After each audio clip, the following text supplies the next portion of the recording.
Hey, what's up? It's Victor here, and welcome to Quiet Dev. In today's video, we're going to talk about something that's been on my mind for a while, Oregairu and its protagonist, Hachiman Hikigaya. Now, if you've ever felt like the world is just too fake or people are hard to understand, this character might resonate with you. So, let's dive into why Hachiman's approach to life is both frustrating and incredibly relatable. 2. Who is Hachiman Hikigaya? Introduce the character and give a basic overview. First off, who is Hachiman Hikigaya? If you haven't seen Oregairu, he's a high school student who views life with a jaded, almost cynical lens. Unlike other typical anime protagonists who are overly optimistic or perfect, Hachiman is sharp, sarcastic, and prefers to keep his distance from people. And to be honest, when I first saw him, I thought, this guy is exactly what I feel like sometimes. 3. The relatability factor. Why Hachiman's character is relatable to viewers, particularly introverts. Now, what makes Hachiman interesting isn't just his personality, but his approach to life. He doesn't try to fit in with the crowd. He doesn't pretend to be someone he's not just to get along with people. That's something a lot of us can relate to, especially if you've ever felt out of place or just didn't care about conforming.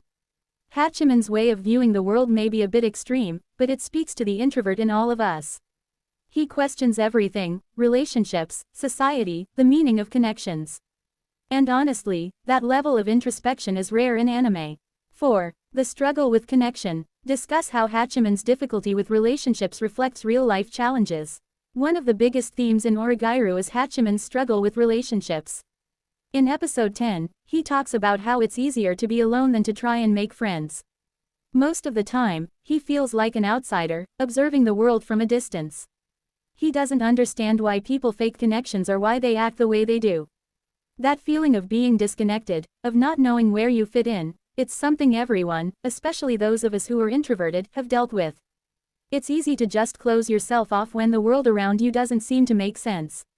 5. A deeper look at Hachiman's philosophy. Explore his beliefs on society and relationships.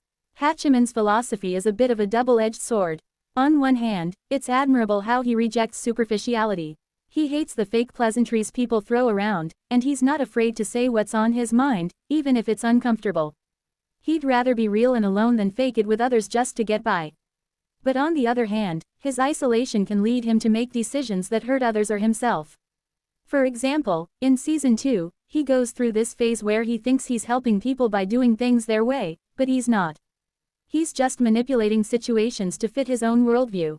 This tension between wanting to help others and pushing them away is something we all face, especially when trying to balance authenticity with empathy. 6. The key scene. Hachiman's choice. Dive into a key moment in the anime to highlight his development. One of the most defining moments of Hachiman's character development happens in episode Y, where he has to choose between two paths, one where he stays true to his beliefs and the other where he sacrifices his ideals to help others. In this moment, you can really see the conflict between who he wants to be and who he feels he should be.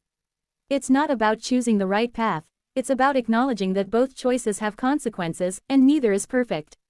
This is something I think everyone can relate to, those moments in life where you're stuck between what you think is right and what you feel is expected of you.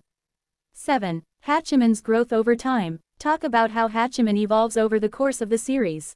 As Oregairu progresses, we see Hachiman grow, not in the traditional sense of suddenly becoming an outgoing, social person, but rather in how he learns to navigate relationships in a more self-aware way. He starts to understand that not everything in life has to be a transaction.